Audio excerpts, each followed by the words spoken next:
네, 뉴스 분석 함께할 네 분 소개하겠습니다. 자, 이도훈 문화일보 논설위원, 구자홍 동아일보 신동아팀 차장 나오셨습니다. 김관욱 정치연구소 미니소장, 장현주 민주당 법률위원회 부위원장 함께합니다. 네, 어서 오세요. 북핵 대응의 슈퍼위크가 될 것 같습니다. 동남아를 순방 중인 윤석열 대통령이요. 오늘 캄보디아 프놈펜 현지에서 한일 정상회담, 한미 정상회담, 한미일 정상회담을 연달아 갔습니다. 한미일 정상회담 같은 경우에는요. 4개월, 5개월 만에 다시 만나게 되는 건데 이 자리에서 어떤 공동 메시지가 나올지 관심이 쏠리고 있습니다. 이도훈 위원님께 여쭤보겠습니다. 저번에는 한미일 공조를 강화한다 이런 선언적인 내용이 강했던 반면에 그 사이에 북핵 7차 북핵 가능성 위기 아니면은 또 이 도발 수위를 계속 탄도미사일을 쏘면서 높이고 있는 이 상황 이후에 나오는 거라 뭔가 이런 구체적인 메시지가 나오지 않을까 이런 관측도 나오고 있습니다. 우선은 글로벌 안보 경제 질서가 굉장히 흔들리면서 새로운 방향을 잡아가는 시기. 그리고 미국 입장에서 보면 중간 선거에서 바이든 대통령이 나름대로 선전을 하고 앞으로 2년간 새로운 정책 방향을 다시 가다듬을 시기. 여기에서 한미, 한일, 미일 그리고 한미일 3국 이렇게 각각 만나면서 새로운 정책 방향을 조율하게 되겠죠. 우선 이제 북핵과 관련해서는 지금 만약에 이제 7차 핵실험이나 ICBM을 발사한다면은 유엔과는 별도로 한국, 일본, 미국 각자 그리고 한미일 3국 차원에서 제재를 할 수 있는 거고 특히 이제 그 중국, 러시아가 국제 질서를 좀 흔든다고 보는 상황에서 동북아 전체 그리고 글로벌 정세 전체를 보면서 한미일이 어떻게 협력할 것이냐 이거를 함께 얘기를 할 겁니다. 여기서 논의한 방향을 또 갖고 내일 바이든 대통령이 네. 시진핑 주석과 만나서 아까 말씀드린 대로 중간 선거 이후에 바이든 그리고 3연임이 확정된 이후에 시진핑이 앞으로 국제 질서를 어떻게 만들어 나갈지 굉장히 주목되는 회담을 하는데 오늘 한미일 있고 내일 미중 있습니다만 대체적으로 희망하는 거는 시진핑이 3연임을 확정을 했고 네. 바이든도 중간 선거에서 나름 선전을 했기 때문에 갈등보다는 조금 어떻게 타협 지향적인 방향으로 우크라이나 전쟁 문제라든지 대만 문제라든지 북한 핵 문제라든지 이렇게 갈 수도 있지 않느냐 이런 희망이 조금씩은 올라가고 있는 것 같습니다. 네, 위원님이 방금 언급해 주신 대로 내일 미중 회담도 굉장히 주목해서 봐야 할 외교 일정인데요. 갈등보다는 타협에 이제 방점을 찍는 분석을 해주셨는데 이제 이보다 앞서서 미국이 밝힌 내용에 대해서 저희가 분석을 해보겠습니다. 그러니까 북한 관련 얘기를 하면서 나온 메시지인데요. 그러니까 도발 계속한다면 동북아 지역 미국 군사력과 안보 강화할 수밖에 없다라는 메시지가 나왔습니다, 차장님. 네. 이 백악관이 언급한 군사력 강화 이거 우리가 어떤 의미로 해석하는 게 좋겠습니까? 네. 최근에 미국 워싱턴에서 이 한미 국방장관의 한미 안보 연례 회의가 있었거든요. SCM이 열렸는데 여기에서 양국 국방장관이 합의한 게 뭐냐면 지금 북한의 어떤 미사일 도발이 굉장히 강화가 되고 있기 때문에 네. B1B 랜서 같은 사실상 미국의 어떤 전략 무기들이 한국에 상시 배치된 효과가 나타날 수 있도록 안보 협력을 강화한다. 이렇게 지금 합의를 했거든요. 그런데 이것은 이제 우리 국방을 튼튼히 하는 데는 굉장히 긍정적인 이 시그널입니다만 이것을 중국이 과연 온전하게 받아들일 거냐. 어떻게 보면 중국으로서는 미국의 전략 자산이 한국 한반도에 자주 왕래한다는 것은 이 중국에게는 상당히 위협이 될 수 있기 네네. 때문에 이런 문제에 대해서는 미중 정상회담에서 논의가 될 수밖에 없는 상황입니다. 그런데 한 가지 이제 미국 설리번 보좌관이 밑자락을 깐 것은 뭐냐면 북한 핵과 미사일 도발이 강화가 되고 있기 때문에 네. 미국의 한반도 군사력 증강, 동북아 군사력 증강은 불가피한 측면이 있다. 근데 이런 점에서 중국이 만약 북핵과 미사일 도발을 좀 저지하거나 아니면 약화시키는데 기여를 한다라면 미국도 거기에 대응할 수 있다라는 어떤 대응책을 네. 마련을 한 것이기 때문에 앞으로 미중 정상회담에서 어떠한 논의가 될지 좀 주목이 됩니다. 미국이 그러니까 굉장히 강수를 들고 나왔는데 한반도, 동북아 그리고 국제 질서를 굉장히 흔들 수도 있는 굉장히 중요한 어젠다라고 봅니다. 동북아의 전력을 증강하겠다. 동북아에서 전력 증강에 따라서 미군을 추가로 배치할 수 있는 나라는 사실상 두 나라입니다. 왜냐하면 배치를 하려면 소파, 주둔군 지휘 협정이 있어야 되는데 그 갖고 있는 나라는 한국과 일본이에요. 지금 네. 한국은 33,000 주둔하다가 트럼프 등 거치면서 28,500으로 줄었고 일본에는 55,000 지금 주둔해 있는데 여기에 증강할 수도 있고 다른 가능성을 하나 생각하면은 필리핀이 최근에 마르코스 대통령이 취임하면서 약간 친미 노선으로 가면서 필리핀에 다시 미군이 주둔하는가 아니냐 이런 얘기가 있기 때문에 세 나라가 가는데 하나가 될 수 있는데 이렇게 되면은 그 미국 내에서도 이거는 국회 인준이 필요 없는 사안입니다. 대통령이 결정하면 되고 우리나라에서도 이거는 공식적으로 논의할 사안이 아니에요. 미군이 배치하면 됩니다. 다만 일본은 아마 정치적인 별 문제가 없을 거예요. 추가로 배치하더라도 우리나라는 만약에 이게 어떤 식으로든 미 의회 보고서나 이런 데 슬쩍 들어가서 알려지면은 야당에서는 어떻게 할지 이런 게 굉장히 그 주목이 되고 아까 우리 이제 구차장이 잠깐 그 설명한 것 중에서 네네. 중국의 입장이 어떠냐 이런데 중국이 요즘 굉장히 그 재미있는 변화가 있었습니다. 어제 윤석열 대통령하고 리커창 총리가 그 회담을 하는데 환담을 했죠. 네, 환담을 하는데 우리 윤 대통령이 북한 핵에 대한 이제 우려를 표시하니까 리커창 총리가 뭐라고 얘기하냐면 한반도 비핵화를 위해 중국이 건설적인 역할을 하고 있다 이런 식의 얘기를 합니다. 리커창 총리는 2인자예요. 곧 물러나긴 하겠지만 중국의 2인자가 공식적인 자리에 나와서 한 얘기는 굉장히 무게가 있는데 무슨 얘기냐면은 이 말은 북한이 7차 핵실험을 준비하고 있지만 우리가 막고 있기 때문에 못하는 겁니다. 네. 이런 취지를 담고 있는 거예요. 그래서 요런 지금 물밑에 여러 가지 과정을 거치면서 내일 그 시진핑과 바이든이 만나서 어떤 결과를 내놓을지 아마 좀 많은 전 세계 사람들이 주목하고 있는 겁니다. 미군의 이 동북아 군사 강화 이 전략 인도태평양 지역에서 어찌 됐든 필리핀이 됐든 한국이 됐든 일본이 됐든 미군이 병력이 더 늘어나고 강화가 된다면 중국에게는 굉장히 좋지 않은 이런 모양새가 연출이 될 수도 있는데 미중 정상회담을 앞두고 중국을 압박하는 이런 모양새 아니겠습니까, 소장님? 그런데 이제 내일 인도네시아 발리로 옮겨서 G20 정상회의가 열리고 거기에서 참석하는 시진핑 중국 국가주석과 우리 윤석열 대통령이 어떤 형식으로든 만날 것 같기는 합니다. 환담이 됐든 뭐 정상회담은 아직 추진 중이라고만 알려져 있기 때문에 어떻습니까? 여기에서 뭔가 얘기가 있을 수 있을까요?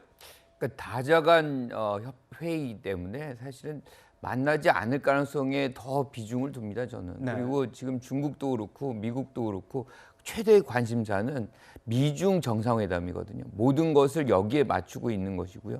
지금 바이든의 입장에서는 중간 선거가 어느 정도 이제 잘 끝났다라고 보이는 것이고 지금부터 2년 동안 어떻게 잘하느냐가 재선의 경로에 굉장히 이제 유불리를 만들어내기 때문에 그 상대국인 지금 중국을 어떻게 관리하느냐가 굉장히 중요합니다.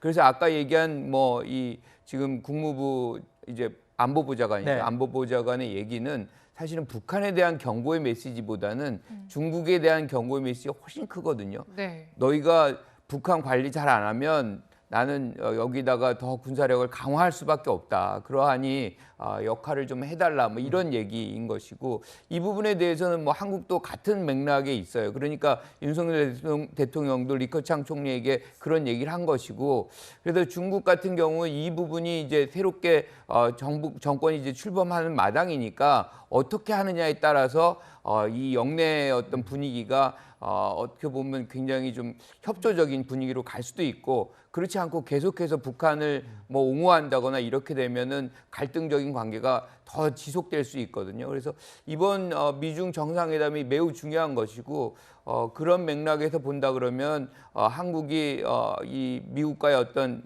정상회담 속에서 주장해야 되는 것들 특히나 이제 북핵 공조거든요. 그 부분에 대한 것들을 강하게 좀 요구할 필요는 있을 것 같다 이렇게 생각합니다. 소장님, 그럼 이건 어떻습니까? 어제 인도태평양 전략의 어떤 기조 가운데 하나가 힘에 의한 일방적인 이 현상 변경은 원하지 않는다. 이게 윤석열 대통령이 밝힌 내용인데 이것이 뭐 중국을 겨냥한 건 아니라고 대통령실이 설명은 하고 있지만 다분히 중국을 겨냥한 듯한 발언이긴 해요. 이것이 혹시 한중 관계의 향후 뭐 영향을 미치진 않을까 이런 생각도 있는데 어떻게 보세요? 그러니까 한중 관계를 일방적으로 우리가 중국에게 부탁하고 중국이 들어주느냐를 마느냐를 결정하는 그런 시대는 좀 지나갔거든요. 그러니까 지금 한국의 입장이 사실 어떻게 보면 굉장히 중요합니다. 미국에게 지금 북한의 도발이 계속 이어지고 있기 때문에 뭐 예컨대 전술핵이라든가 그와 유사한 어떤 무기 체계를 좀 상시적으로 배치해달라는 요구를 하게 되면 사실 그 부담은 북한한테만 가는 것이 아니라 중국에게도 가는 것이거든요. 따라서 중국은 여기에서 어느 정도 적절한 역할을 해서 대화의 국면을 조성하는데 사실은 중국이 해야 될 것이다 이렇게 봅니다. 네. 네, 지금 북한 문제도 굉장히 중요하지만 현안도 상당히 많이 있는 게 사실입니다. 일본과는 뭐 과거사 문제 중요하고요. 또 미국과는 인플레이션 감축법 이 부분도 중요 현안이 될 텐데요, 구 차장님. 네. 이 부분, 이 현안 관련해서 회담에서 어떤 논의들이 이루어지겠습니까? 네. 그러니까 이제 지금 다자 회담이기 예. 때문에 이게 양국 회담이 아니기 때문에 심도 깊은 논의를 하기는 어렵겠지만 마침 지금 미국의 어떤 이제 중간 선거가 끝났기 때문에 그 바이든 대통령의 어떤 직접적인 언급이든 아니면 미국 측의 입장을 통해서 한국의 어떤 우려 이것을 잘 알고 있고 이것에 대해서 실마리를 풀어갈 것이다.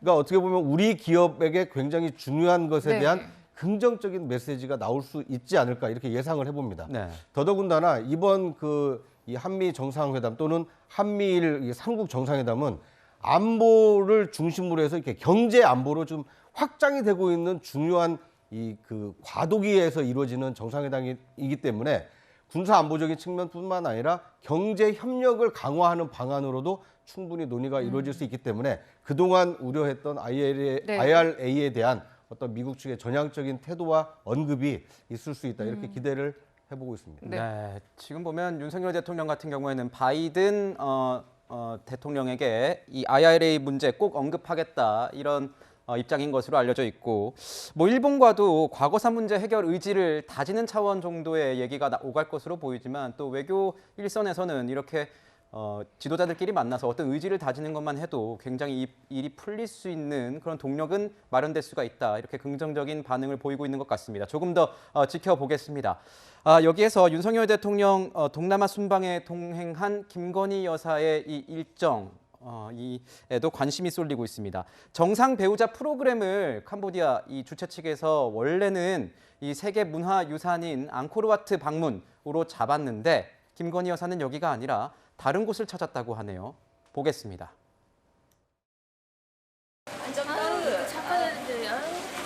다음번에 만날 때 더 건강해서 같이 만나야 돼요.